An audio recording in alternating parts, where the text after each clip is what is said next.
Welcome back to the Sax Cast. We're all here. Sax is back from Wilmington, North Carolina in a fantastic jersey. One What do we Tree got? Hill, the Scott. I got a Scott Brothers jersey, $35. Wow, what store was that hung in? It's called Crazy Mike's in downtown Wilmington, and they had all the Dawson's Creek, One Tree Hill stuff.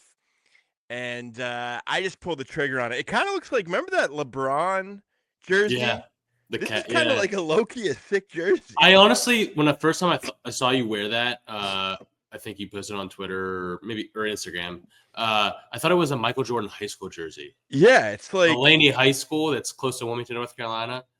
So they did a good. I mean, this is like better than some of those. It's better than most of the New Jerseys. So, One Tree Hill. I think basketball jerseys are like, I don't know about you guys, but I do not. I guess if I was gonna wear a jersey, I'd wear a basketball jersey, but I don't know. No sleeves. I don't know. No sleeves is a deal breaker for me, man. I don't know where I'm supposed to wear that at. Yeah, I guess you're right. I guess if we were to rank the jerseys in terms of like how much you'd wear them, basketball would probably be the last one. Let's go through the top four. I would go baseball 1. Yep. I go hockey 2 because it's a big ass sweater. I agree. I 100% agree. And then football's got that mesh. You know what? I'd put basketball over football last. Football, if you're wearing a football jersey, just like out and about, and it's not a football game, it's Football's a wild look. Football's the last for me, man. And I'm not a hockey guy either, but I'd go I'm a big basketball guy, so I'd go baseball and then one. Baseball, you can unbutton it a little bit. You can turn it into different looks. Maybe I'm biased. I feel like baseball has to be the top type of jersey that you could wear, like just in multiple settings. No.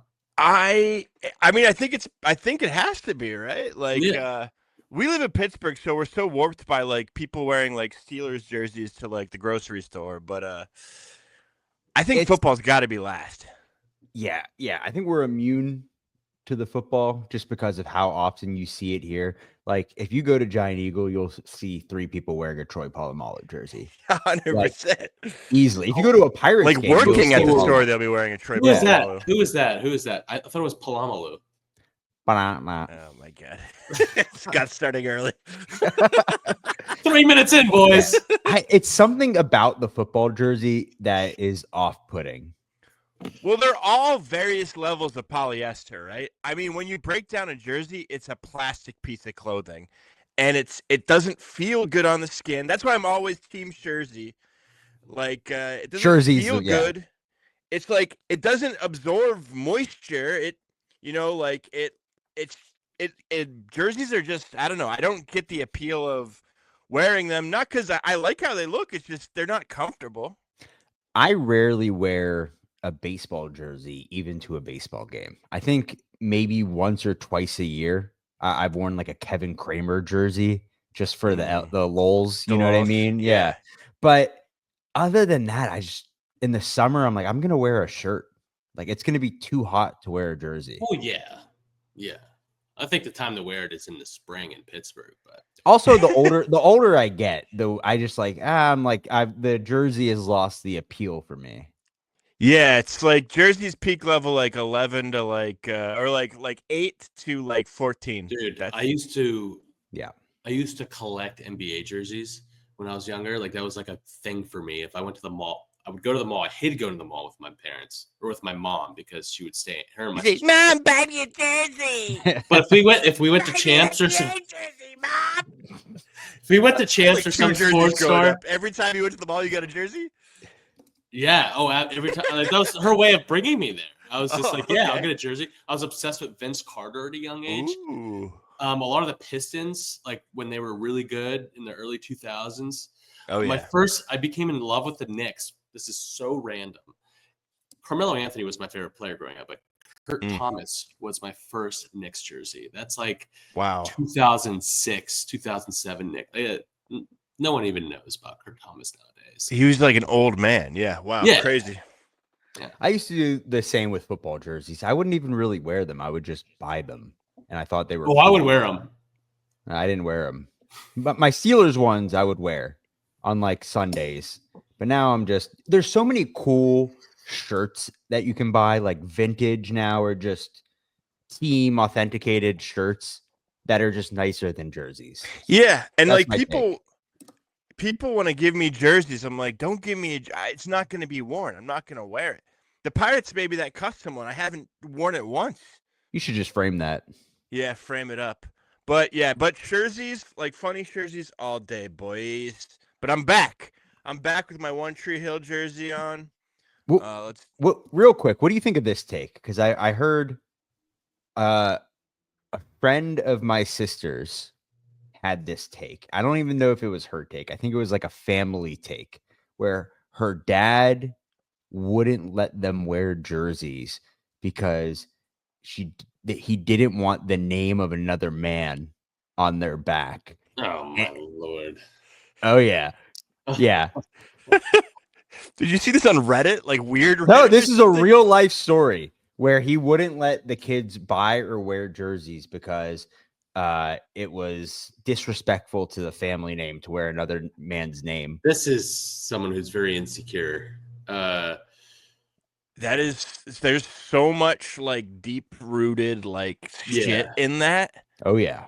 Like it's so yeah. Oh, it's so wild. Yeah. This man lost his high school sweetheart to like an NBA player. Maybe that. Maybe that. It's such a bad take that I almost respect it. It's like gone so far. I'm just like, maybe this guy's on to something. This is a serious thing. Oh, this is a dead serious thing. I am also not serious, by the way, but this is a very dead serious take by this individual. That is a like professional help needed sort of insecurity, sort of like what universe are we living on where it's funny because I also think if you yourself go buy a jersey and put your last name on it, I also think that's weird.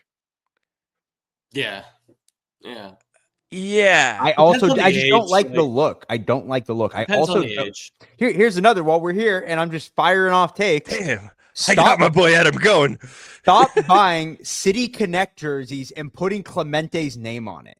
That's weird. That's a bad look. Stop doing it. Well, they do it at the team store. It's bad behavior. That is like putting bad behavior. That is like putting an alcoholic ad on a wall that is dedicated to Roberto Clemente. That is like the same thing. Dude, if you go to the Pirate store, you can get Clemente and Stargell on all the New Jerseys.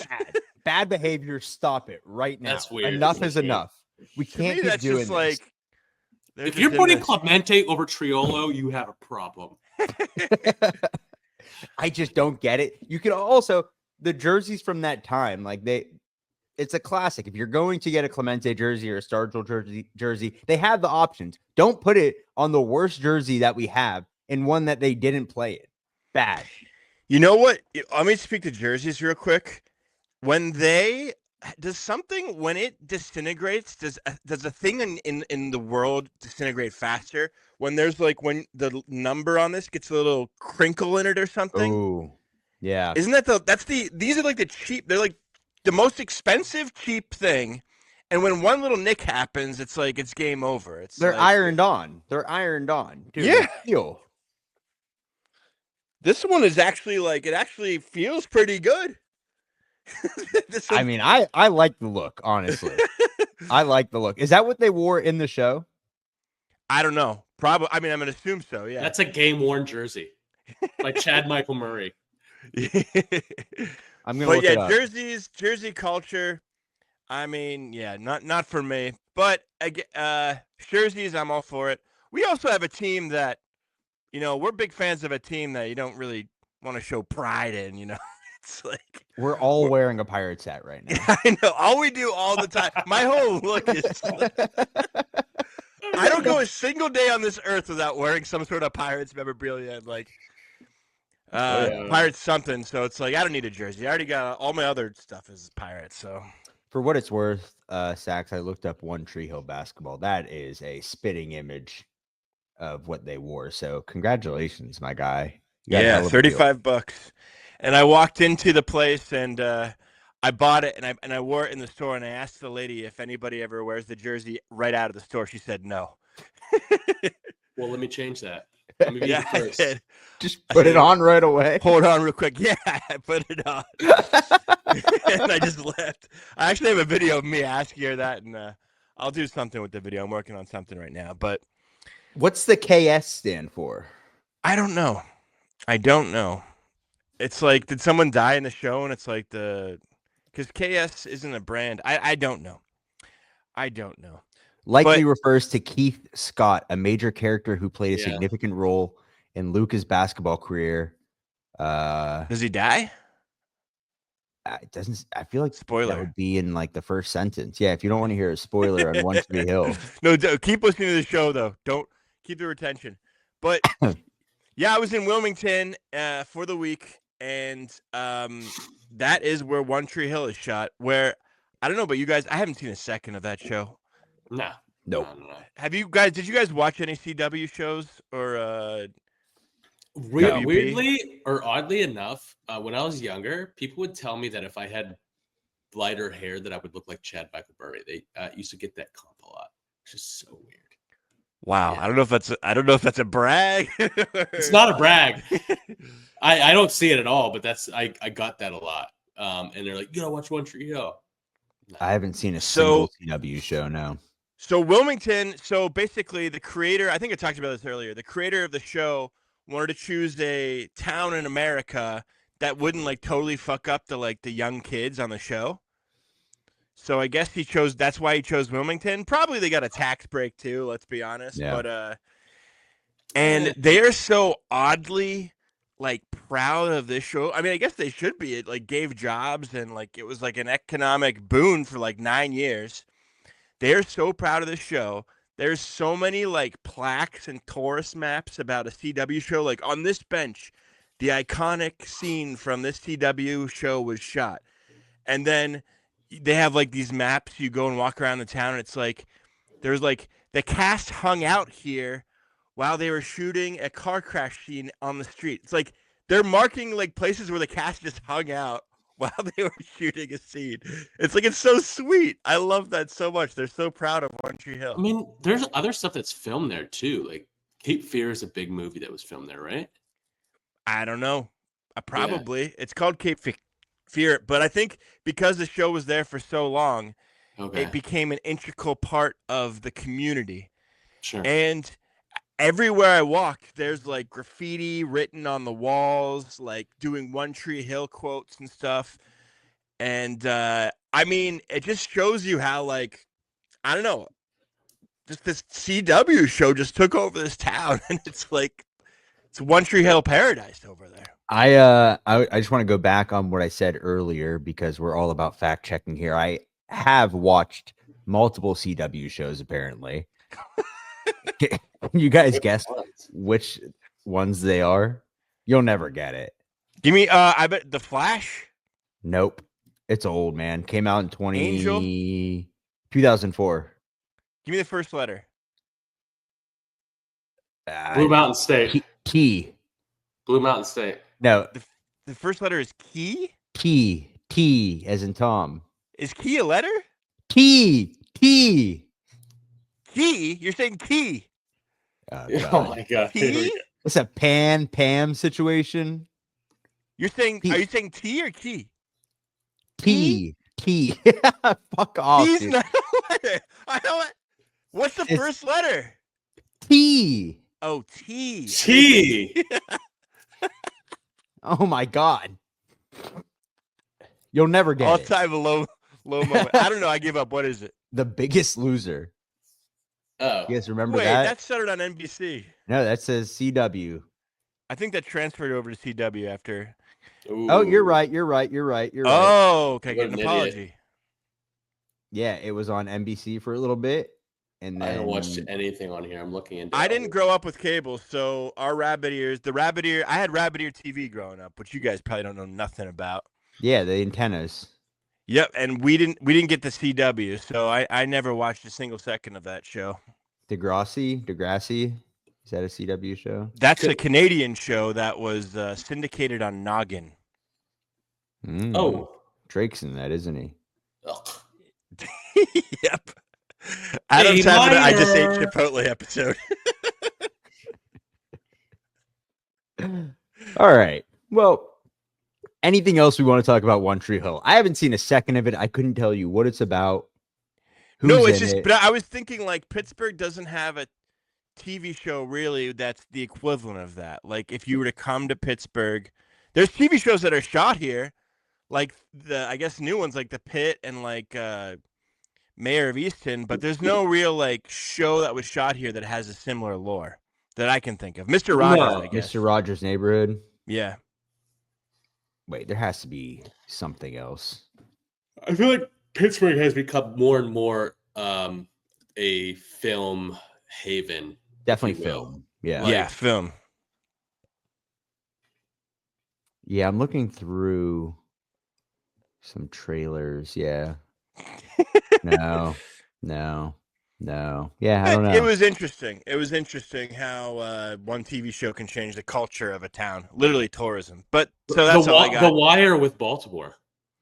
Yeah. Yeah, I'm sure they were thrilled about that one. All right. Well, Sax, let's get off the One Tree Hill subject real quick. Yes. You were in Wilmington for a specific reason. You didn't just go down there. I had a video that went like viral there with the train museum. And then someone asked me, lovely gentleman, I want to really kind of tiptoe around how I talk about this because I went there for a gig, for a show, really. That was the reason I was going. And lovely gentleman set it up, said, hey, do you perform live? I'm doing a show. Why don't you come and perform in Wilmington? And I said, yeah, sure. I'll work a trip around it.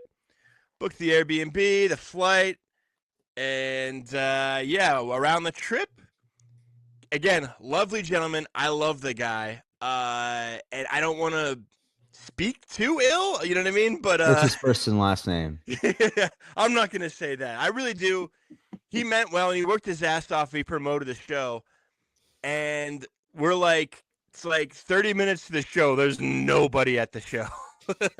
Oh, you sent us a photo. Yeah.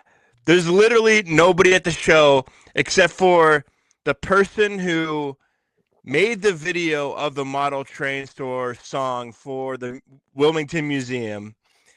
And then that's it. That's the only person who came to the show. Oh, no. And I'm looking around the room and I'm like, fuck, I'm not getting paid for this. So this is a wash. There's nobody at the show. The guy gets two comics who were lovely, very funny people to go on before me. They did about 10 minutes. They were supposed to do about 10 minutes. They each did about 20, 25 minutes. By the time I got up, there was literally no audience. They were all in the back. Oh, no. I'm just like looking around. Scott, you see me live. I'm a pretty good comic. Dude, you were very good. I can't wait to see you again live. And it's just like, I just kind of was like, I absolutely melted down, boys. I don't know if I was looking out and the show started 2 hours late. I was looking out into the crowd.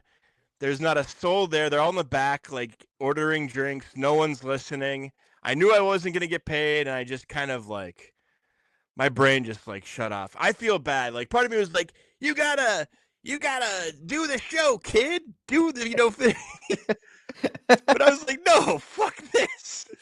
Yeah, that's pretty like, defeating. Because it's like, I just think that, the guy's a lovely, lovely guy.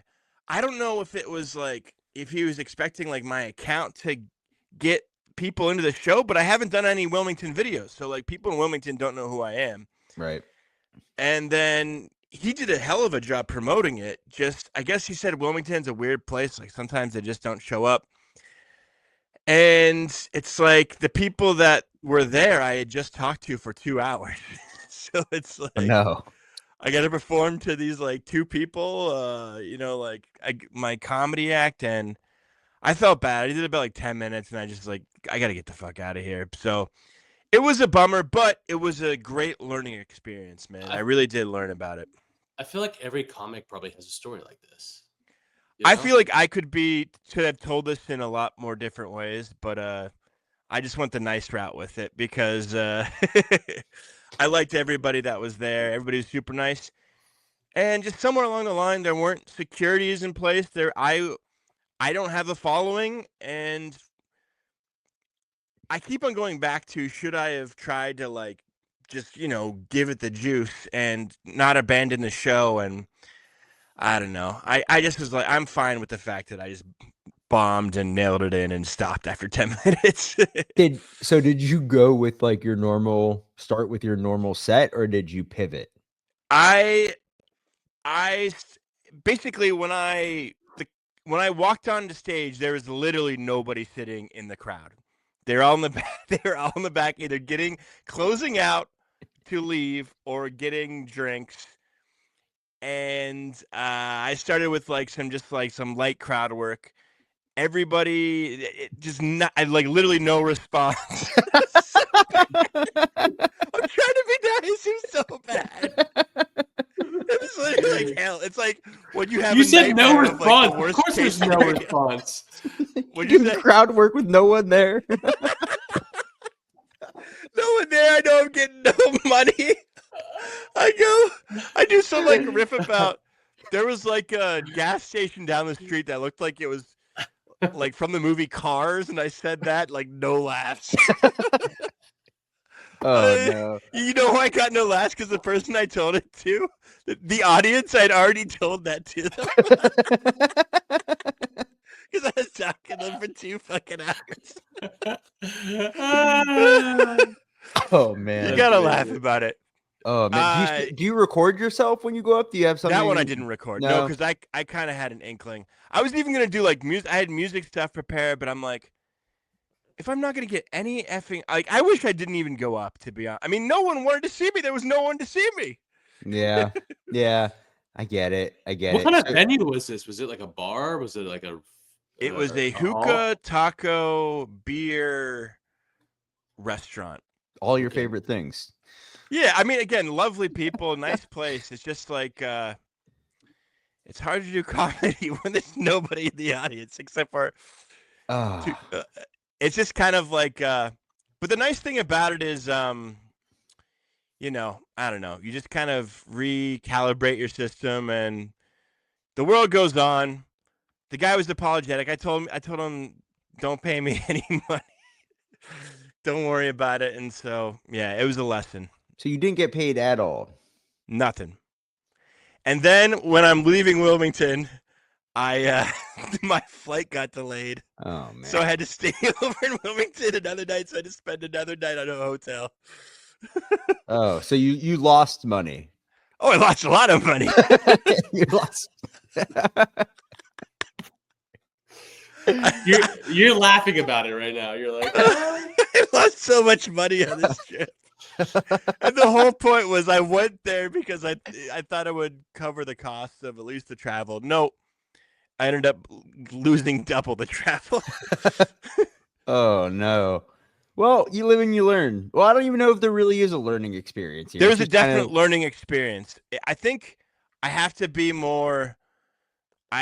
There just has to be some insurances when you book travel and you go to another place for a comedy show. There has to be some sort of insurance or insurances of upfront payment, right? And this is just like an independent guy who doesn't really do comedy that much. So, and it's also like I didn't I haven't made content about Wilmington. No one in Wilmington knows who I am. So it's like, right. I don't know. I don't think the account's big enough where I'm a draw, in places. I mean, it's definitely not. So just keep growing the account. And yeah, that was my trip. You're at you're almost at 45,000 followers. That's nothing though. In the grand scheme of things, I got to keep going. I think it's the hardest thing on planet Earth is to get a human being to a live comedy show. Yeah. Well, I mean, I love live comedy, but I guess. But the skepticism and the hesitation of, if it's a bad show, how awful of an experience that is. You know what I mean? So people have their guards up so much that it's like I will say, I think stand-up is having somewhat of a resurgence right now. Like I saw we're in a boom. We're in a huge boom because like I saw something where there's like not a lot of comedic movies being made anymore. Like the era of Will Ferrell is kind of like not a thing anymore, right? Because people would much rather consume comedy podcasts, reels. Shows. People are watching reels and TikTok, man. Like, yeah, and I mean, like, when's the last time you guys went to a movie theater? I can't even remember the last time. I've been I can count on one hand how many times I've been in the last 5 years. I saw Wicked. Well, you can launch into your Wicked tourism. Last movie I saw was Oppenheimer.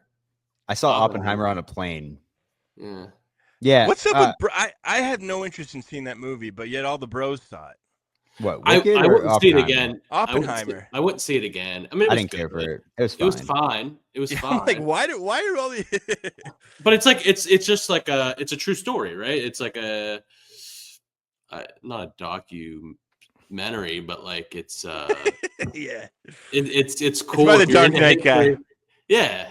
But I just again like so I gotta get it's just like so Pittsburgh. The live show is coming up next Friday, May the 16th. So come out. I'm going to start plugging that. I'm actually looking forward to that. We've already got some tickets sold on that.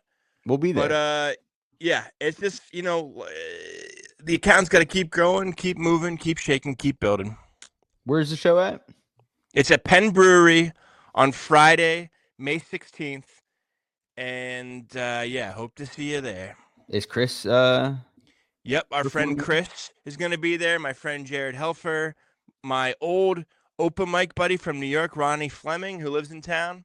A couple other comics. It's going to be a lot of fun. And you're hosting. Ronnie the one I saw before or no? No, that's Jared. It's Jared. Okay. Ronnie is someone who, because I did open mics in New York for 8 years, and he was there, and I saw he lived in Pittsburgh. So he's a nice guy. I'm excited to see his act. And you're hosting the show. I'm going to host it. So it won't be like at Bottle Rocket where I did like 50 minutes and I kind of told a story and had a through line. I'll be hosting stand-up comics. So it's a night of stand-up comedy. So I don't expect anyone to do poorly, but it's just like a stand-up show. It's like you get like 10 to 15 minute stand-up sets. So it's like, it'll be a lot of fun. Chris is one of the comedians. Yes, that's our friend Chris, who stands on the rotunda in all Pirates gear and waves the flag. And he's gonna tell a story of how he started the Renegades of the Rotunda. Love it. Ooh, I can't wait for that. Good stuff, man. Good stuff. I'm excited. So that is next Friday at Penn Brewery. Yep, and I'll be doing a lot of plugging this week. Can you buy tickets? Yes, absolutely. Yes. Okay. Just go to my social media and grab tickets. Because it's something I want to do kind of like I don't know. I haven't figured out how to do this, but like hosting, if people want to come, they come to see me, I'll do like new stuff. And then at the same time, I could showcase some of the stand-up comics in Pittsburgh. You get a nice flavor. And nice. Yeah, it'll be fun. Absolutely. Well, we've covered Wilmington. The airport apparently wasn't great. Oh, yeah. Yep. I mean, no, the airport was fine. It's just, here's something that happened to me. So basically, I get to the airport, I check in, and then weather delays, they push me to the next day. So I get to the airport at 6 a.m. I get there early because I don't want to, miss anything. Right. They get on the loudspeaker. I don't know, has this ever happened to you guys? They say, we are offering, the flight is overbooked. We are offering $900 for anyone who will volunteer to give up their seat and change the flight. Say less. I said, hey, Stump said, I just love losing money here, baby. I was like, the travel gods are in my freaking favors. It's all coming up stacks, boy. And I get there and I do that, and no, they found a seat for me. And of course, it's beside a lady with a baby who kicked me the entire time. So it's like, did you kick it back? No, it was a lovely baby. But I read on Reddit about this that if no one takes it, they'll just up the price. Mm-hmm. It's game of chicken. Yeah, I saw that there are some people telling stories like they've been abroad and they've seen it get up to like $5,000, $6,000, and it becomes like a game. You're like, you wait to see how much money it would take you to change your flight. Yeah, I had a professor in law school who would only book flights the day before he actually had to leave, and then he would just do that every single time. Wait, explain that to me. So he would say he had to leave for Wilmington on a Wednesday. He would schedule his flight. He would know that there's a flight leaving on that Wednesday, but then instead he would go and schedule a flight instead on Tuesday, like a day before he actually had to go. And then they would be like, hey, does anyone want to give up their seat or like get credit? And he would do it every single time. So he either get a ton of flight credit or just money. And then he would just fly out the day that he was going to anyways. Worst case scenario. So he bought double tickets? No, he wouldn't buy double tickets. He would buy a ticket for the day before. Then, yeah, but they also. What happens if the plane wasn't full? Then he would just go a day early. Okay. But like he said, like most of the time he would just get flight credit or like a lot of money. I've never heard of this. Yeah. Why he spent like 30 minutes in class talking about it. He was super proud. Stuff you learn on the Saxcast, man. You can't learn this anywhere. Why isn't everybody doing that? Why didn't you start doing that then? Dude, who has time for that? I don't have time. What are we talking about? Like that's crazy shit. That's some sax boy time level of stuff. Yeah, I don't got fucking time for that. Dude, I leave when I have to leave. And also, we're the only fucking country that's like, hey, there's 90 seats on this plane. Let's sell 95. And I know it's so dumb. Play a game of roulette at greed, like, greed. How much do you need? Yeah, it's so fucking stupid, dude.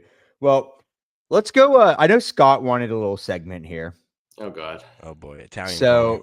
God, literally. This is Scott's new Italian corner. He's going to explain what today, Scott? The conclave, brother. Come on. I know we have a very. Explain that to me like I've never heard it in my entire life. Because I mean, yeah. We know why you haven't heard about it. I forgot about that. Yeah. Listen, I don't know anything. I had hippie parents. I had hippie. What do they call it? What's it? Yeah. I don't know anything about religion. All right, let's go. Scott, teach us. I was going to say secular parents. Yeah, this is going to be the most random segment in the history of the Saxcast. But I know we have a large contingent of Catholic followers here, so I want to talk about the conclave. They're going after the Catholics. Go ahead. They do. They always do. The conclave. It's in the news right now because this is the process in which the new pope is selected. Okay, There's going to be a new pope soon. Could be in days, could be in weeks. And did the guy die? Did the old pope die? Yeah, Pope Francis. Yeah. Who's been arguing? That's the only way you're getting out of there is your death? Well, you could retire. The pope before him retired before he died. Ratzenberger? The Pope Benedict? Yeah, I'm pretty sure. I don't think he died before. The voice actor in Toy Story? Go ahead. But anyways, bad reference. Yeah, very bad. I was trying to hold my laughing in. I'm sorry. Go on. Francis. I'm trying to be respectful about the Pope. Yeah, please. Pope Francis was one of the better ones we've had. All right. So he was the woke Pope. He was the woke Pope from Argentina. I remember Bernie liked him, so I'll fuck with him. Yeah. Exactly. All right, go ahead, Scott. I keep on interrupting you. So this is the conclave. There's a movie out. I don't know if you guys have seen it. Yeah, I heard it's pretty good. Stanley Tucci. It's wild. It probably made most people in the Catholic Church turn because it is so against the Catholic Church. I'll say that much. But is that the one that's investigating all the things they do? No. That's something else. No. This is literally this movie called The Conclave. It came out like in less than a year ago. It was about this process, which is called The Conclave. So what happened? So the guy dies. You would think they would have a successor like in waiting, right? No. Well, sorta. He named a lot of. You've got cardinals, the College of Cardinals. These are your elected. Let's say it's your Senate. Okay. You've got guys all around the world that are cardinals. And Pope Francis, the most recent one who just passed, elected a lot of cardinals in the south, or in the southern part of the world, that were more progressive, if you will. Right, because he wasn't well liked. Yeah, you could say that. So this it's a secretive voting process. It's held within the Sistine Chapel. If either of you been to the Sistine Chapel in Rome? Yeah, I have. Yeah, pretty cool. They vote until a candidate receives 2/3 majority of the cardinals' vote. So basically, they gather in the Sistine Chapel. Each cardinal votes privately. They write their candidate's name on a ballot. It has to be another cardinal, obviously. Or I think it could be any baptized Catholic, actually. That's false. It doesn't have to be a cardinal, but it's always a cardinal. Baptized, that's when you do a cannonball. So I could be Pope. Okay? The ballots are collected, counted, and verified by the other cardinals. And it's like Survivor, like they like read it like Jeff Probst style? I'm not sure about that, but they're burned in a stove.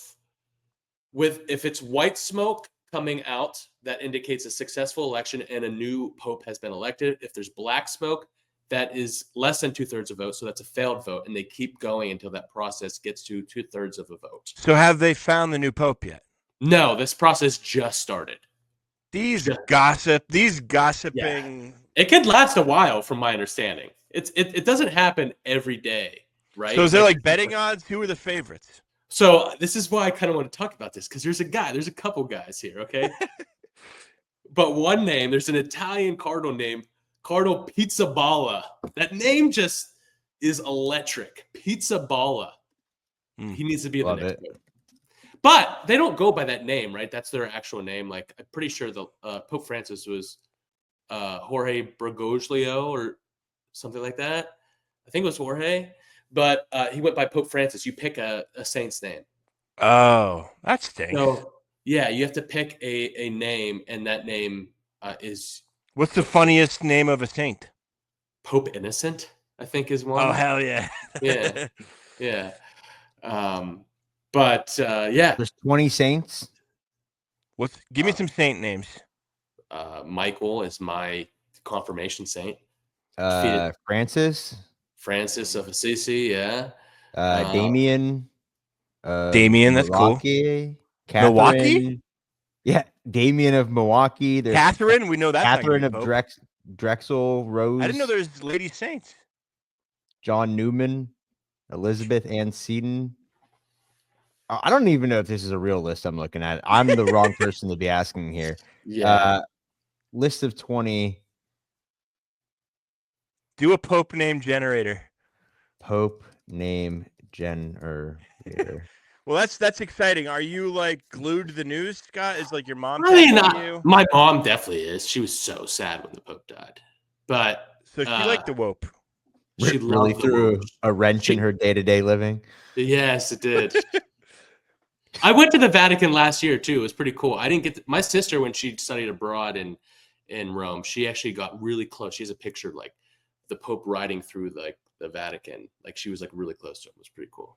You forget how many Catholics there are in the world, and like Latin, like Spanish-speaking countries. One of the favorites to be Pope, I'm pretty sure he's out of one of the Southeast Asian countries. And he's Asian Pope? Hell yes. Yeah, he's by far the most progressive option. Let's go. Yeah. Has there ever been an Asian Pope? No, and there's also a couple from Africa that are actually... Yeah, I was going to say, but Africa, they're like the least progressive. No, Cardinal Sarah is, I know the one's name, Cardinal Sarah, he's like the most conservative. Like, easily. I know an anti-gay, anti-everything. So he can just go back. So right now, the other Pope was very progressive. Yes. What was his name again? Pope Francis. Pope Francis, rest in peace. And so he was very progressive. So the Catholic Church accepted gay marriage under his tenure. No. So what are we talking about here? He was like as progressive as a Pope's ever been. I don't get it then. What like dude, it's the Catholic Church. It's the Catholic Church. I'm not going to get too deep into it, okay? We know how the Catholic Church is. Right? Is there a Pope in Judaism? Yeah, who's the leader? I'm curious. Like, is there like a Pope? Matisyahu? Yeah, Matisyahu. No, I'm actually curious. Like, is there like a Pope like figure in Judaism? Yeah, he plays first base for the Pirates, buddy. Spencer Horwitz. He's half of a podcast for the Pirates. I actually don't know. Let me type in. You should know this. Who is You don't have a picture of him on your wall or Jews? Her? I typed Adam, in who. You went to Hebrew school. AI. There is no Pope of the Jews.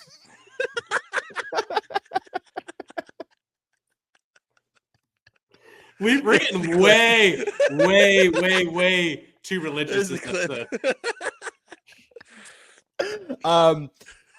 Ooh, all right. No, it's probably like Ben Stiller or someone like that. I don't know. Jerry Seinfeld. Yeah, Seinfeld is the Pope of the Jews. I don't know, man. I don't know. I also got kicked out of Hebrew school, so I don't. Right, we heard that story. Yeah, I can't. I'm the worst person story. to ask. Yeah, You're like Bernie Sanders of Florida Jews. Yeah, maybe Bernie's the Pope. I don't know. Who's the most famous Jewish person alive? Adam Sandler? No. Most famous Jewish person alive? ChatGPT. I'd be curious to say. They're gonna say Netanyahu. Yeah, that's. I mean, here's the 50 most influential. Oh, what's his name? What's it? The who created Indiana Jones? Oh my God, why am I blanking? George Lucas? No, the famous director. Steven Spielberg. Spielberg. Yeah, see, the people they have are like world leaders. This is not what I want. These people all are. Let's go here. Most famous Jews that are not war criminals. Type that in. Okay. Here, wrap up this episode. Albert Einstein. Okay, cool. Oh yeah, one. Yeah, of course. Yeah. Moses. Oh hell yeah, 40 Commandments. Is that how many there were? 40 days on Mount Sinai. That's enough of this. Yeah, that's 10 commandments. The 10 commandments. What? We've gone too far. I want to close the episode out with this. The Pittsburgh Marathon is the worst day in all of Pittsburgh. In 365 days of the year, the marathon is the worst day to be a Pittsburgher. Wait, hold up. Don't argue this. Don't argue this. Because you live in a freaking condo right by the start and finish of it. Is that why? It is such a burden on my. Try getting anywhere. One day of the year, I wake up and there's all these people running and hollering, cheering, exercising. I can't move my car a freaking block. Can't move your Tesla. Didn't you get canceled last year during the marathon? Yeah, I got canceled. But in all honesty, are you joking about the marathon being the worst day? Is it really? It's clearly it's one of the worst days. It's top 10. Yes. Because people who like to run are freaks, okay? But isn't it over within like 7 hours? Bruh, 7 hours. Dude, that's too many hours. It's not a football Sunday. Bro, 7 hours, dude. Bruh. What are you doing? You couldn't go to Kogo's? What are you doing on? What were you trying to do that? What was I trying to do, Sax? I tried to walk to PNC Park, and guess what? I got there just fine. It was like you had the most easy walk to PNC Park on planet Earth. I didn't like one bit of it. Your door. The Pittsburgh Marathon. Car. This feels like an episode of Around the Horn. The Pittsburgh Marathon promotes cancel culture. Okay. Yeah. There is absolutely nothing that you have the easiest walk of any Pittsburgher to PNC Park. And then the people that walk around with the spacesuits on, like, oh, nice flex. Yeah. Oh, I run. Nice shiny blanket. Guy. Did you see those videos of the route of the Pittsburgh Marathon? Yeah, it's insane. That is insane. Nobody wakes up and says, I want to do this. It's bad. Again, I started the episode with bad behavior. This is also bad behavior. All right. This is not acceptable. Stop it. It's bad. All right. Bad Yinzer. You were slightly inconvenienced for like.